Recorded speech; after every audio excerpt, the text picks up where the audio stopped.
Olá pessoal, bem-vindos ao vídeo e na aula de hoje a gente vai falar sobre propriedades coligativas. Vamos falar das 4 propriedades e alguns conceitos também que são preliminares, que são importantes para a gente entender esse conteúdo específico, tá? Então vamos lá.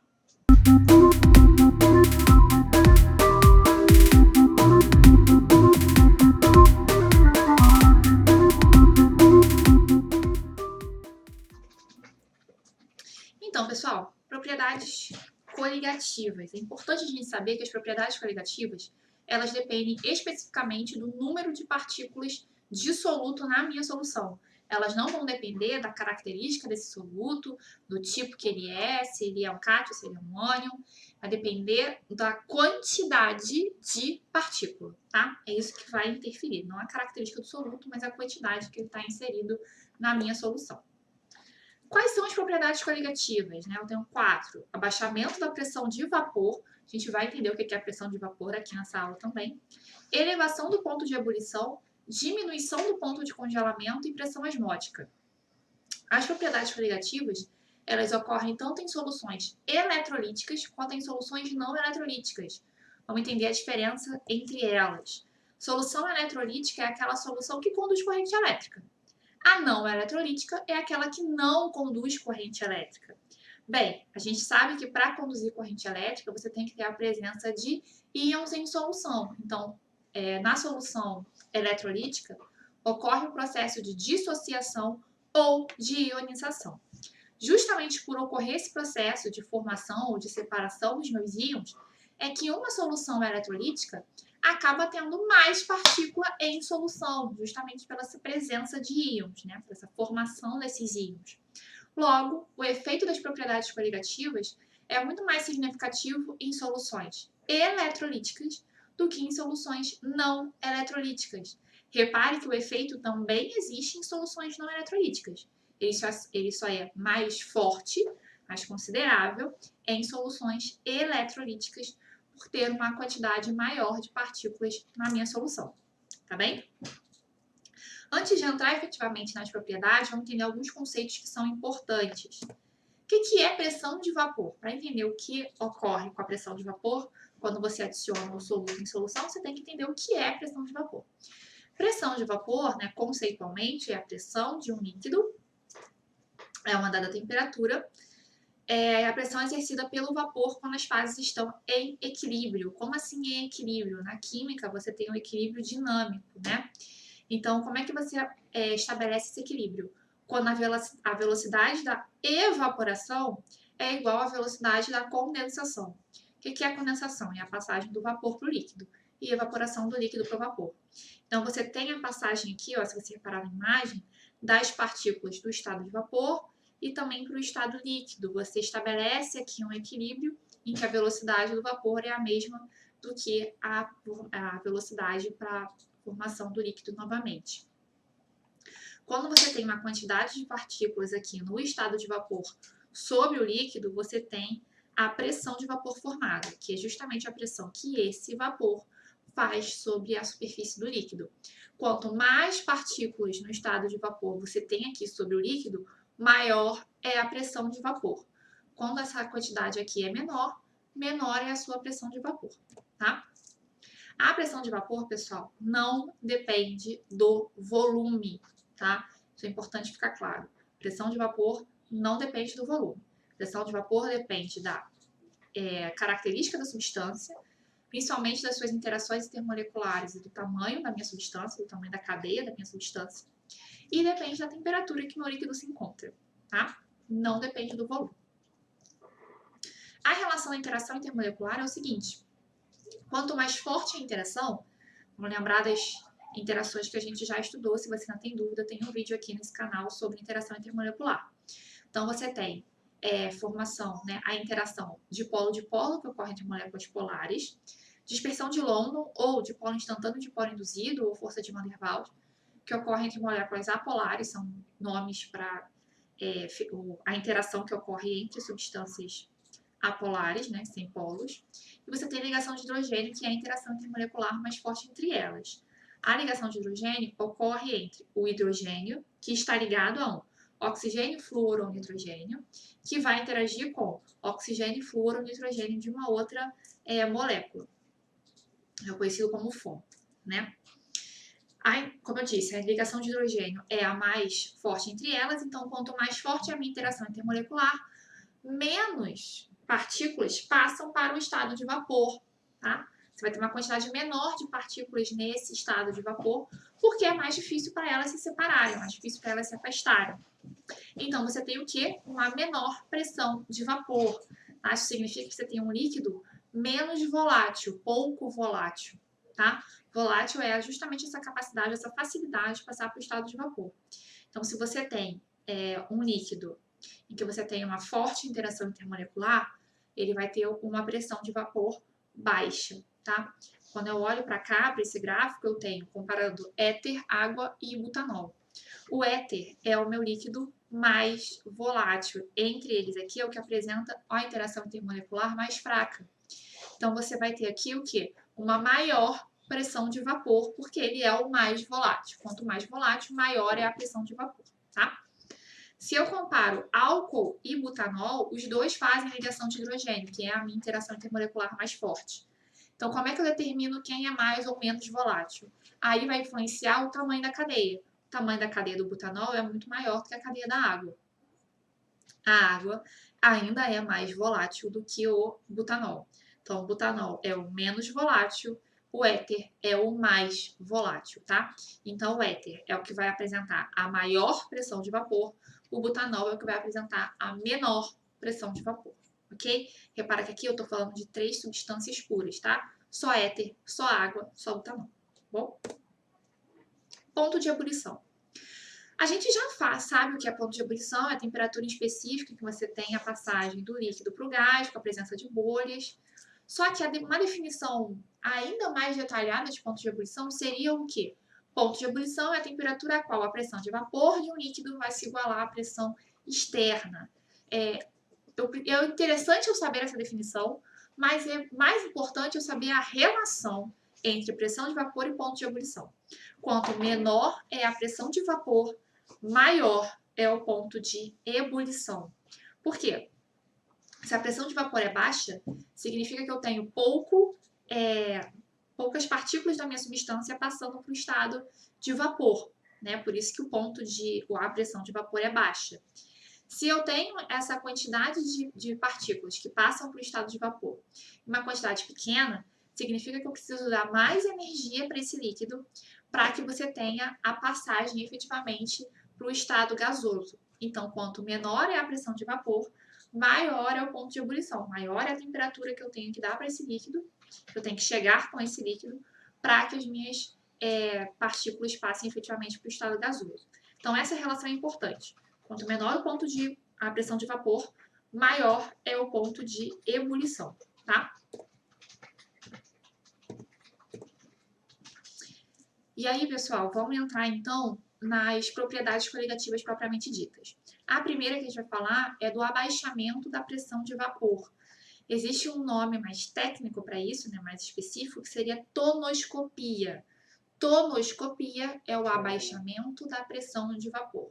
Quando essa propriedade coligativa vai acontecer? Quando eu coloco um soluto não volátil dentro de um líquido, tá? Então, eu passo a ter uma solução composta por um solvente e por um soluto. Quando eu adiciono o soluto, eu passo a ter, então, um abaixamento da pressão de vapor.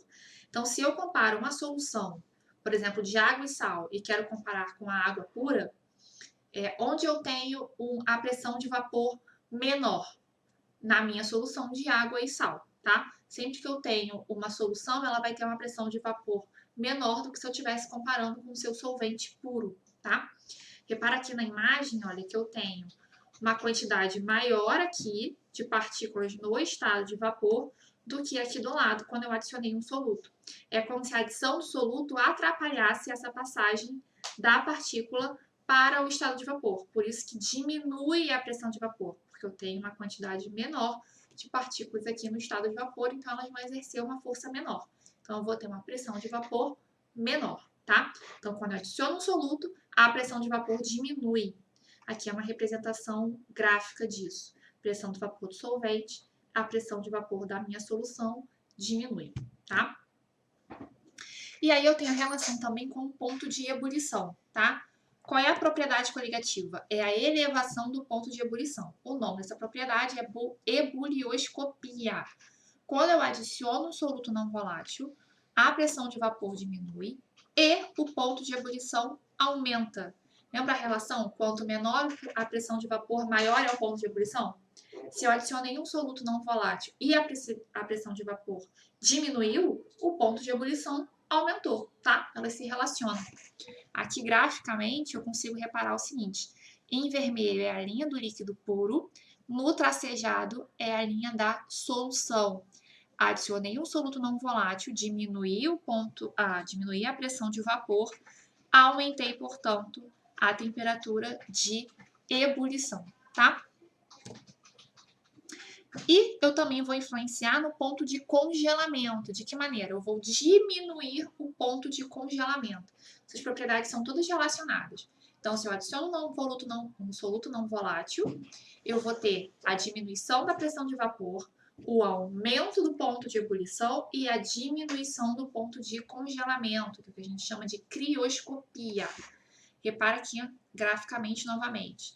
Esse azul aqui cheio é o meu solvente puro e o tracejado azul é a minha solução, tá? Diminui a pressão de vapor, aumenta a temperatura de ebulição e diminui a temperatura de congelamento, tá?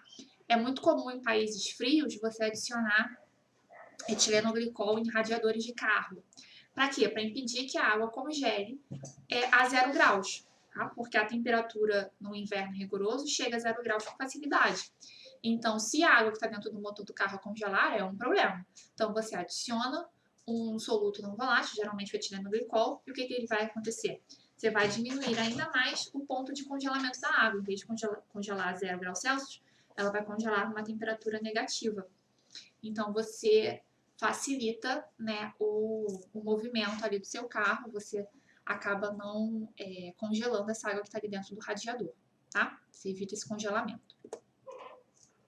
Um outro conceito para a gente trabalhar também é o conceito de osmose, né, para falar da última propriedade coligativa, que é a pressão osmótica. O que é a osmose? Osmose é a passagem seletiva de moléculas do solvente de uma solução diluída para uma concentrada através de uma membrana porosa. O conceito de osmose a gente estuda em biologia, não é um conceito estranho para a gente.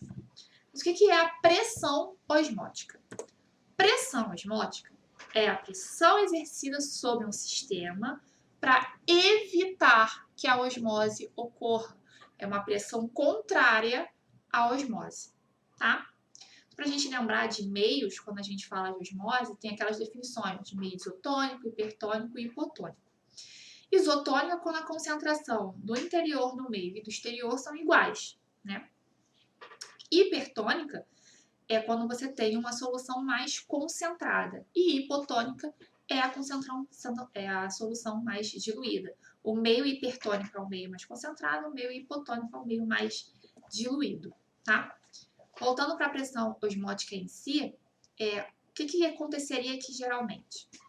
Você tem esse lado mais concentrado, tá? Uma concentração maior, enquanto esse lado aqui você tem uma concentração menor. Qual seria o caminho natural? Em que o solvente passasse do mais diluído, tá? Para o mais concentrado, certo? Então, aqui seria o caminho natural da minha partícula, da minha molécula de água, do meu solvente, passando do meio mais diluído para o meio mais concentrado. Repara que a pressão osmótica é uma pressão que você vai fazer no inverso da osmose. Então, você vai fazer essa pressão aqui desse lado para evitar o quê? Evitar essa passagem, evitar a osmose, tá? Vamos para os exercícios para a gente treinar um pouco desses conhecimentos que a gente viu aqui. O primeiro exercício diz o seguinte: durante o processo de produção da carne de sol ou carne seca, após imersão em salmoura, que é uma solução aquosa saturada de cloreto de sódio, a carne permanece em repouso em um lugar coberto e arejado por cerca de 3 dias. A carne de sol seca à sombra. Tá? Observa-se que, Mesmo sem refrigeração ou adição de qualquer conservante, a decomposição da carne é retardada.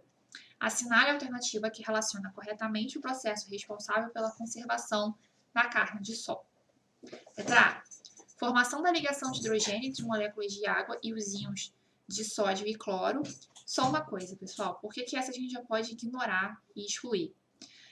Ligação de hidrogênio ocorre entre as moléculas de água. Água com água, tá? O que ocorre entre moléculas de água e íons é uma interação íon-dipolo, tá bom? B. Elevação da pressão de vapor da água contida no sangue da carne. C. Redução da temperatura de evaporação da água. D. Elevação do ponto de fusão da água. Ou E. Desidratação da carne por osmose. O que vai acontecer é a desidratação da carne, por isso que você vai ter uma maior conservação. O que acontece com a carne? O solvente vai passar do meio mais diluído para o meio mais concentrado. Como ela está imersa em salmoura, a água tende a sair da carne, tá? Por isso que você tem a desidratação dessa peça de carne pelo processo de osmose. Então, é a letra E. 2. A solução coligativa de solventes puros são modificadas quando se adiciona um soluto não volátil a eles. Essas propriedades, portanto, não são explicadas pela natureza da substância, mas pela quantidade de moléculas, partículas ou átomos adicionados. Como eu disse lá no início, propriedade coligativa não depende da característica do soluto, depende da quantidade de soluto na minha solução. Pode-se afirmar que a adição de cloreto de sódio em água provoca. Vamos lá. Adicionei um soluto não volátil à água. O que vai acontecer? Adicionei o soluto, a pressão de vapor diminui, o que faz com que o ponto de ebulição aumente e o ponto de congelamento diminua, tá? Então, o que se enquadra no que eu falei, que é diminuir pressão de vapor, aumentar ponto de ebulição e diminuir ponto de congelamento, é a letra A, tá? E por último, mas não menos importante, qual das soluções e solventes apresentadas a seguir apresenta maior ponto de ebulição? Como eu vou saber isso? O efeito coligativo, quando eu adiciono o soluto não volátil, é fazer o quê?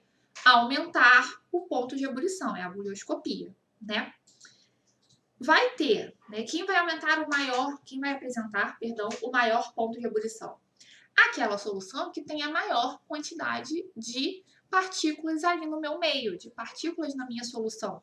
Por que isso? Porque quanto maior a quantidade de partículas, maior é o efeito coligativo. O meu efeito coligativo não é aumentar o ponto de ebulição? Então, a solução que apresenta o maior número de partículas vai possuir o maior ponto de ebulição, tá? Já descarto a água pura. Por que eu descarto a água pura? Porque a gente já sabe que quando você tem a presença do soluto, você tem o efeito coligativo, que é o aumento do ponto de ebulição. Então, uma solução possui um ponto de ebulição maior do que o seu solvente puro, que no caso é a água, tá? Solução de 0,2 mols de glicose. Mol é a quantidade de matéria, tá? Então, eu vou relacionar a quantidade de partículas em solução com a quantidade de matéria. Nesse caso, eu vou comparar todos para 1 litro, e em 1 litro de solução eu tenho 0,2 mols de glicose, tá?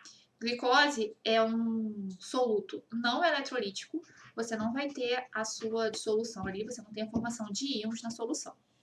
O mesmo para a sacarose, eles não se dissociam, eles não se separam, então você também tem 0,2 mols de sacarose. Agora, no cloreto de sódio, quando você adiciona 0,2 mols de cloreto de sódio em água, acontece um processo de dissociação. Você tem a separação dos cátions e dos ânions. Logo, o que você tem na sua solução? Você tem 0,4 mols de partícula. Por que 0,4 mols de partícula? Porque você adicionou 0,2 mols de cloreto de sódio, ok? Mas o cloreto de sódio em água se separa em quê? Sódio e cloro. Cátion sódio e o ânion cloreto. Então, você passa a ter 0,2 mols de cátion sódio e 0,2 mols de cloreto. Logo, você tem 0,4 mols de partículas, ok? Na letra E, eu adiciono 0,2 mols de cloreto de magnésio. Mg2+, e cloreto. Mas eu tenho quantos cloretos ali? 2, tá? Então, em água, essa substância vai se dissociar, o cloreto de magnésio, dando origem a 3 partículas, 2 cloretos e 1 cátion magnésio. Então, a quantidade inicial que eu adicionei, que é o 0,2 mols, eu vou multiplicar por 3. Por que por 3? Porque em água eu vou ter a presença de 3 partículas pela dissociação, tá? Que essa substância faz. Então, eu passo a ter o quê? 0,6 mols de partícula. Analisando as minhas opções, eu tenho 0,2 e 0,2 na glicose e na sacarose, ok? 0,4 mols de partícula no cloreto de sódio, 0,6 mols de partícula no cloreto de magnésio. Qual vai ser a minha solução que vai apresentar o maior ponto de ebulição? Vai ser a solução que apresenta a maior quantidade de partícula. A maior quantidade de partícula, está presente na letra E, que é o cloreto de magnésio. Tá bom, pessoal? É muito comum questões em que você tem que analisar diferentes soluções. Vai apresentar o maior efeito coligativo a solução que apresenta a maior quantidade de partícula, tá? Então, por hoje é só, a aula termina aqui de propriedade coligativa. Você já sabe que pode me encontrar tanto por e-mail como no meu Instagram profissional. E aí, até a próxima aula.